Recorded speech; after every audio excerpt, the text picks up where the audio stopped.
fogging does not get rid of. Is not the ultimate weapon. Little tiny drop of water that has been in the corner of the house, in leaf of your flower pot, no, that could be the breeding place. Statistics that we have, the figures that we have, data that we have, the cases are much more this year.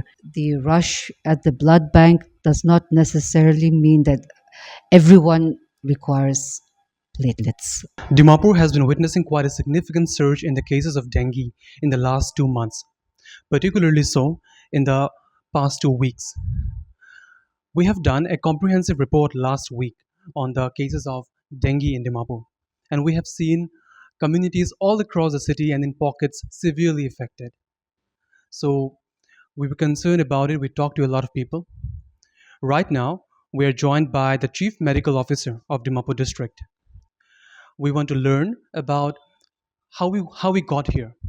Ma'am, thank you so much for joining us. Ma'am, the rush in all the blood banks in the city we see everywhere. What does it say about the severity of the situation? Well, um, we have just one blood bank, official blood bank here in the at the district hospital. There is a long line, but then here we have the separator actually for the platelets, and so the demand is from all the other private hospitals as well, and from other districts as well. So the demand is coming from there as well. So what you see there is just not for only for those here in Dimapur. So that's just one thing I would also like to emphasize. Um, as we all know, dengue can give there will be a sudden fall in platelets for which we have to monitor, especially after the third, fourth, fifth day. That's when we start monitoring the platelets, and then we try to make sure that the platelets does not fall to such a critical level so that there is no return. Other than that, we can wait. There is a waiting period, so that's nothing to feel so absolutely that since you're suffering from dengue and your platelets are going down, you have to take platelets. It's nothing like that. There is a critical point for which we do monitor, and so that's one thing I would like to let the people and the community also know. There are cases where patients are they have got other comorbid conditions which also contributes to the sudden fall in the platelet counts, for which they may require platelets. And so um, the rush at the blood bank does not necessarily mean that everyone requires platelets or blood transfusion. All dengue cases do not require um, blood transfusion. It's just a small percentage that require blood transfusion. So I don't think there's anything um, to um, to uh, to compare it to say that just because there's a big rush at the blood bank means that all cases require. So that's one the severity of the disease. Um, donors are required, and so likewise for so that way the people that we see are the donors that have come, and so we have to screen them out. All the donors have to be screened out to make sure that the blood is okay, it's clear, and then it matches the person, the patient that they will be providing it for. And likewise, only after all the screening is done. So all those who are waiting in line does not necessarily mean that all their blood will be taken. They're also there waiting to be screened out.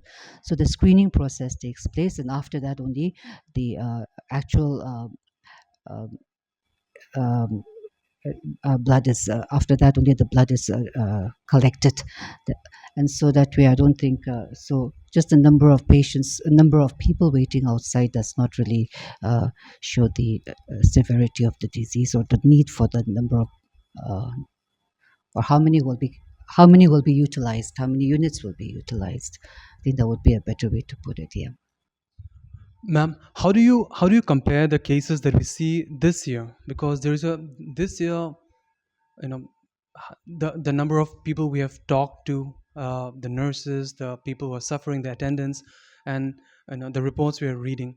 How do you compare the cases this year with respect to last year, or let's say the cases uh, the years before, the previous years? How do you compare? Yeah. Well, I've just come this year, so I was not here last year during the dengue thing here in Dimapur. But then, comparatively, as per the statistics that we have, the figures that we have, data that we have, the cases are much more this year. It has come much earlier. We can maybe link it down to the early flooding, the early rains that came in sometime in the month of June, I think, May, June. That's when there was we had the floods, and so likewise, starting from there, cases have started coming up, and then the climate change that has taken place. It's much warmer this year, and so all these things maybe could be the reasons why the dengue has hit us earlier. What we can do collectively to address it, because a lot of the people are concerned. They're concerned that they might get dengue today or tomorrow.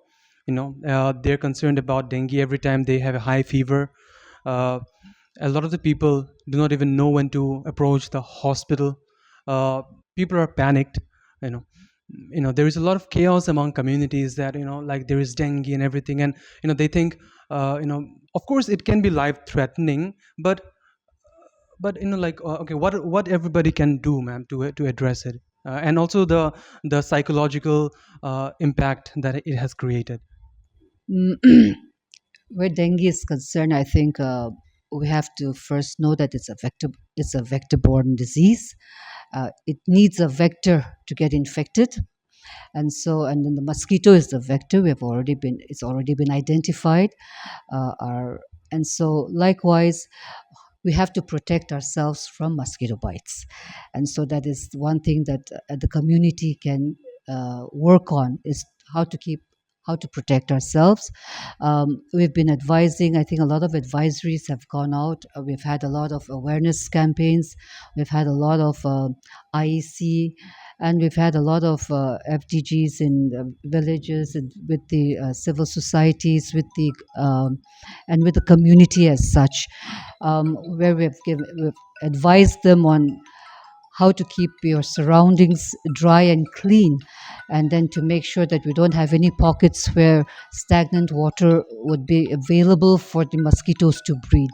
And so this and so this is where we have been promoting source reduction, and that would which would be the best option on how to control, and then to reduce the source. Um, we have I think a lot of our we've had our vector-borne officer also in the media. He's been very busy for the last 2 3 months, um, um, advocating about source reduction, about the home, how you keep your house clean, because we cannot come and clean up everyone's house. And so we've been advising on keeping to make sure that we don't litter our houses with, and then the bottles, small bottle covers, tires, water in our water bottles, mineral water bottles, juice Tetra packs, just plastic, maybe some plastic polythene bags which we have just thrown. And so in these places, even a drop of water is more than enough for the mosquito to breed, for a breeding place for the mosquitoes. And so this way. So these are where we say the source reduction. That's what we mean by saying source reduction, keeping your area clean and dry, so that at least we can uh, we can reduce the areas where the mosquitoes will breed. And other than that, our people psychologically, seeing is believing, and so they like to. Everyone has full faith in our fogging machines because it's huge, and then it looks very menacing, and then it's blowing out smoke all over the place. Uh, uh, so this even though they know, many of them, even though we've been advocating so much and even though we keep telling them, they still want the fogging to take place. And so one thing I would like everyone to know is fogging does not get rid of, it's not the ultimate weapon. It's just going to get rid of the adult mosquitoes, but then the larva that is there swimming around in that one little tiny drop of water that has been in the corner of the house, in leaf of your flower pot, no, that could be the breeding place for the dengue mosquitoes. So you may have fogged the whole place up, but then they would have missed out the larvae that are there swimming, which will which will grow into a mosquito, which will come and bite you, and then you'll get dengue again. So it's a vicious circle. So I think the best option would be to work together and then make sure that we reduce the breeding spots for where the mosquitoes can breed. So I think that would just be my take on, and then my message to the community, that we all have to work together. It's just not the department alone. We cannot do that alone, but we all have to work together to make sure that we reduce the areas where the mosquitoes will breed, discourage the mosquitoes from not give them any space for them to lay their eggs, so that which would uh, come and infect us again later. And so that is, I think, just my advice to the community. Thank you, ma'am. Thank you so much for talking to East Mojo. Don't forget to like, share, and subscribe to East Mojo. For any queries, put them down in the comments section below and press on the bell icon for notifications.